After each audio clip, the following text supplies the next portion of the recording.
Assalamu alaikum. This lecture is for BBA 2. The subject is Business Mathematics. This is our lecture 5, which is delivered by Ms. Zahra Arif. Today we will discuss the chapter of Mathematics of Finance 3, in which we will discuss about annuities. We have already discussed the Mathematics of Finance 1 and Mathematics of Finance 2. First of all, we should know that what is annuity? What is the definition of annuity? Annuity is a series of periodic payments, usually equal in amounts. The payments are made at regular intervals of time, such as annually, semi-annually, quarterly, or monthly. The examples of annuities include regular deposits to a saving account, monthly car allowance, mortgage payment, insurance payment, periodic payment to a person from a retirement fund. Means what is annuity? Annuity means that you are regularly making a payment after a fixed interval. Let's suppose that you have taken a car on installment, so you are giving installment of a car on monthly basis. So it means that is known as R, which we will cover under annuity. R is the regular payment. Moving forward, if the payments are made at the end of the payment period, the annuity is called ordinary annuity. If the payments are made at the beginning of the age interval, the annuity is called annuity due. The time between the two successive payment dates is called payment period. And the time between the beginning of first payment and the end of the last payment period is known as term of the annuity. These are few concepts that which we need to know before starting this annuity. Mainly, we need to know the difference between ordinary annuity or annuity due. What is ordinary annuity? If you are making an installment at the beginning of the period, that is known as ordinary annuity. Or if you are making an installment at the end of the payment period, that is known as ordinary annuity. Or if you are making payment at the beginning of each interval, that is known as annuity due. So at the end of the period is ordinary annuity, and at the beginning of the period, that is known as annuity due. Sometimes in the questions there would be written ordinary annuity or it would be written annuity due. But if it is not written, then it would say that at the end of the period or at the beginning of the period.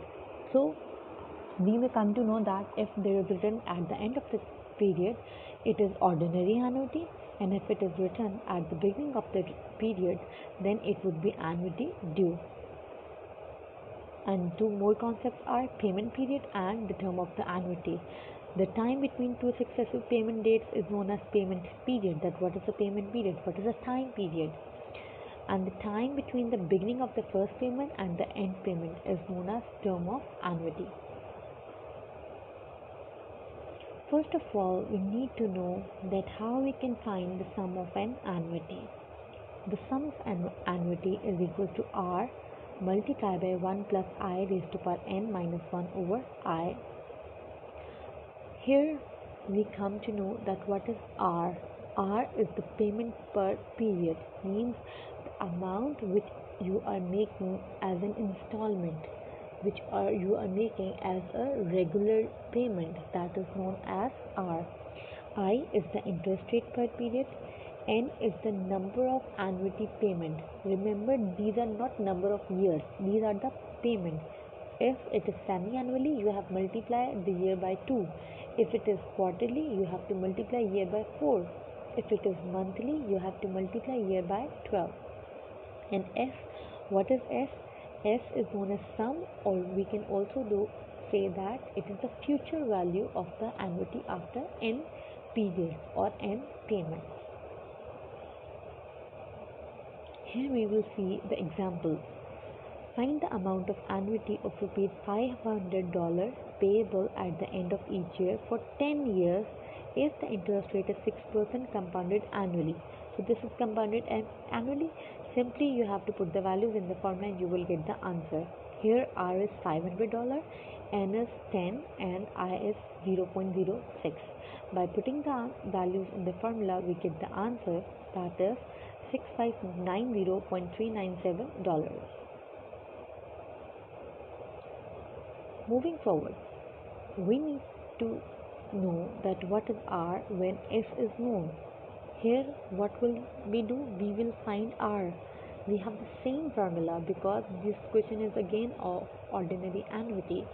So we know the value of S, but we do not know that what is the regular payment. For example, a father at the time of the birth of his daughter decides to deposit a certain amount at the end of each year in the form of an annuity. He wants that the sum of $20,000 should be made available for meeting the expenses of his daughter's marriage, which he expects to be solemnized just after her 18th birthday. If the payments accumulate at 8% compounded annually, how much should he start depositing annually? Now, first of all, he has asked that how much should he start deposit annually, because he is compounding annually, so he is asking about the annual payment, means that we need to find that what is R. Here the question is that here it is not written that this is ordinary annuity or annuity due. So how we and also there is not written at the beginning of the period or at the end of the period. Then how we may come to know that it is of which formula should be used? So here we will assume that, or we will suppose that if the father is planning to save something, he can't be able to save at once. He will save by the end of the month. So it means that this is our supposition that he will save by the end of the month. So this question would be of ordinary annuity. That is why we are using the formula of ordinary annuity. So he wants the sum of $20,000. We will put the value of $20,000 under the sum. I is 8% compounded annually, so it will remain 0.08. And at the birth the baby is 0 year, and after 18th birthday it would be of 18 years. So 18 minus 0 is 18. So n would be 18. By putting the value in the formula, we will get the answer, that is $534.05. Moving forward, now finding n when S is known. Now we again know that what is S, but we need to find n, that what is n, what are the numbers of payment, not years. Remind that n is not number of year, n is number of payments. But here we see that in question, whenever n is given in years. So you can give the answer n in terms of payment as well, or n in terms of years as well. But you have to write the unit with that. Okay? Just keep remember, whenever you are writing n, s, r, you have to write the unit along with it. For example, how many? It is saying how many, it means that it is asking about n. How many semi-annual payments? Semi-annual payments means biannually. 2. It means it is paying 2 times in a year of $100 each. So he is making of $100. It means that it is R at an account in the form of an ordinary annuity. It has said that this is of ordinary annuity, so we will use the formula of ordinary annuity. Will accumulate $30,000. So S would be $30,000 if the interest rate is 8% compounded semi-annually. 8% compounded semi-annually. So what we will do? We will use 0.08 divided by 2. And n will remain n. By putting the values in the formula, we will get the answer. What we are going to do, that by simplifying it, by putting the values 3000 divided by 100 is equals to 30. 1 plus 0.04 raised to power n minus 1 divided by 0.04. The 0.04 which is dividing over here is multiplying on the left hand side. It will get 1.2. The minus 1 which is subtracting on the right hand side will come to the left hand side, which will make it 2.2 is equals to 1 plus 0.04 raised to power n. Now we need to find n, and n is on the power.